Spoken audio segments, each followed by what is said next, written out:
Hello बच्चों, आइए प्रश्न को देखते हैं। त्रिभुज एबीसी में ए जो है वो बराबर दे रखा है एक्स की घात 2 माइनस 1 और बी बराबर दे रखा है 2x प्लस 1। कोण सी का मान बराबर दे रखा है 120 डिग्री के। तो सी का मान क्या होगा हमें ये बताना है। प्रश्न को हल करने से पहले इसकी मुख्य अवधारणा के बारे में चर्चा कर लेनी है। मुख्य अवधारणा, तो यहाँ पे देखो हम लोग जो कोजा नियम है उसके बारे में विस्तार से बताने वाले हैं। जैसे मान लो कि ये त्रिभुज दे रखा है, इस त्रिभुज को नाम दे देता हूं मैं ए बी सी, और इसी तरह इनके जो कोण है अंदर वाले वो भी इसी तरह नामांकित करता हूं मैं। ये कोण ए है, ये कोण अपना ए हो जाएगा, ये कोण अपना बी हो जाएगा और ये कोण अपना सी हो जाएगा। अब देखो ए के सामने वाली जो भुजा है वो छोटे वाले ए से निरूपित होगी, बी के सामने वाली भुजा छोटे वाले बी से निरूपित होगी और सी के सामने वाली भुजा जो है छोटे वाले सी से निरूपित होगी। अब देखो अगर मेरे को निकालना है कोस ए का मान, तो ये बराबर किसके हो जाएगा, ये बराबर हो जाएगा बी स्क्वायर प्लस सी स्क्वायर माइनस में ए स्क्वायर और बटा में 2 गुणा में बी गुणा में सी। ये अपने पास होता है कोज्जा नियम, और इसको इंग्लिश में बोलते हैं कोसाइन रूल।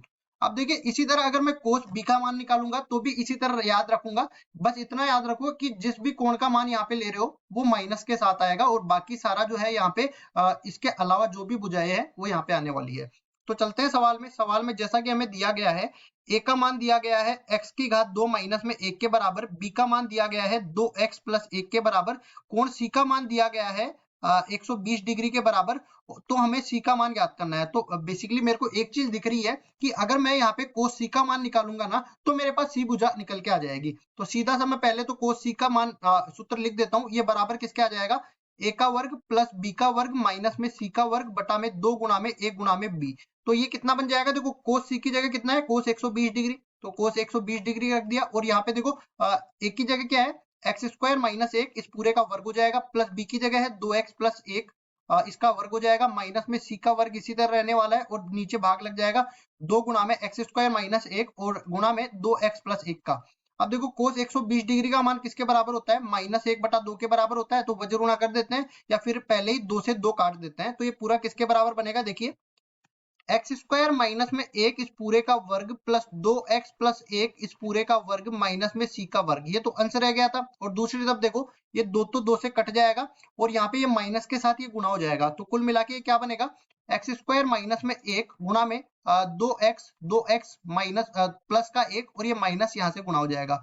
अब देखो ये पद इधर ले आएंगे और सी स्क्वायर को दूसरी तरफ ले जाएंगे तो ये क्या बनेगा, एक्स स्क्वायर माइनस 1 का whole square plus 2x plus 1 इस पूरे का वर्ग और प्लस में ये देखो माइनस प्लस हो गया ना इधर आके, और एक्स स्क्वायर माइनस 1 गुणा में 2x प्लस 1 ये बन गया, बराबर हो जाएगा सी स्क्वायर के। अब इसको आगे हल करते हैं।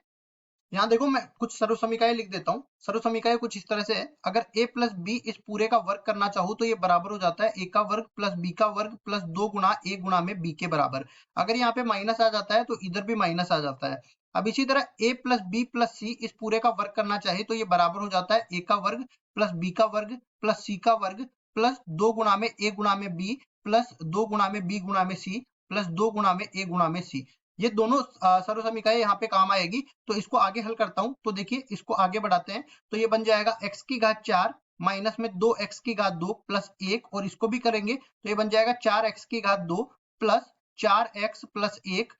इसके आगे हल करते हैं इसको तो प्लस में x की घात 2 को 2x से गुणा करते हैं तो ये बन जाएगा 2x की घात 3, x की घात 2 को 1 से गुणा करते हैं तो ये x की घात 2 बन जाएगा, माइनस 1 को 2x से गुणा करेंगे माइनस 2x बच जाएगा और माइनस 1 को 1 से गुणा करेंगे माइनस 1 बच जाएगा। दूसरी तरफ c की घात 2 है ही।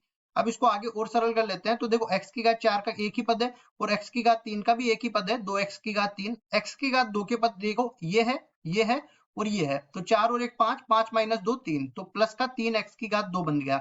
अब x के पद देख लेते हैं 4x और माइनस का 2x, तो प्लस का 2x बच गया। इसी तरह यहाँ पे देखो अचर पद भी देखेंगे ये है और ये है, तो 1 से तो 1 कट गया और प्लस का 1 बच गया, बराबर हो गया सी स्क्वायर के।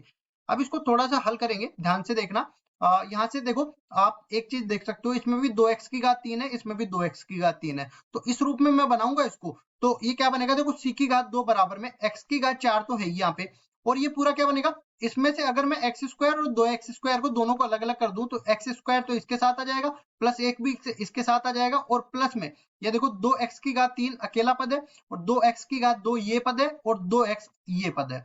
तो यहां से मैं कह सकता हूं देखो अगर एक्स स्क्वायर का वर्ग किया होगा तो x की घात 4, x का वर्ग किया होगा तो x की घात 2 और 1 का वर्ग क्या होगा तो 1 मिल गया। अब इसी तरह ये क्या इसको मैं लिख देता हूँ, देखो सीधे रूप में, ये सी स्क्वायर बराबर हो गया एक्स स्क्वायर का स्क्वायर और यहाँ पे एक्स का स्क्वायर प्लस 1 का वर्ग, और प्लस में ये क्या बन गया 2 गुना में एक्स का वर्ग गुना में एक्स के बराबर ये बन गया। इसी तरह आगे भी बढ़ते हैं और ये अपने पास बन जाएगा 2 गुना में एक्स स्क्वायर और गुना में 1, और इसी तरह ये क्या बन गया 2 गुना में एक्स गुना में 1। अब ये वाला सूत्र इसमें लग जाएगा, मतलब सी स्क्वायर बराबर हो जाएगा एक्स की घात 2 प्लस एक्स प्लस 1 इस पूरे की घात 2 के बराबर। इसको आगे सरल करते हैं तो देखो ये क्या बन जाएगा सी की घात 2 बराबर अपने पास आ गया एक्स की घात 2 प्लस एक्स प्लस 1 इस पूरे का वर्ग, दोनों तरफ वर्गमूल ले लेते हैं तो सी बराबर में एक्स की घात 2 प्लस एक्स प्लस 1 आ जाएगा। और देखो सी अपने पास भुजा है तो ऋणात्मक नहीं लेंगे, इसका वर्गमूल लेने पर ये धनात्मक ही लेके चलेंगे। तो सी का मान हमें निकालना था जो कि निकाल लिया हमने, एक्स की घात 2 लिख देंगे यहाँ पे एक्स की घात 2 प्लस एक्स प्लस 1 के बराबर, और यही हमारा उत्तर है। आशा करता हूँ ये सवाल आपको समझ में आया होगा। धन्यवाद।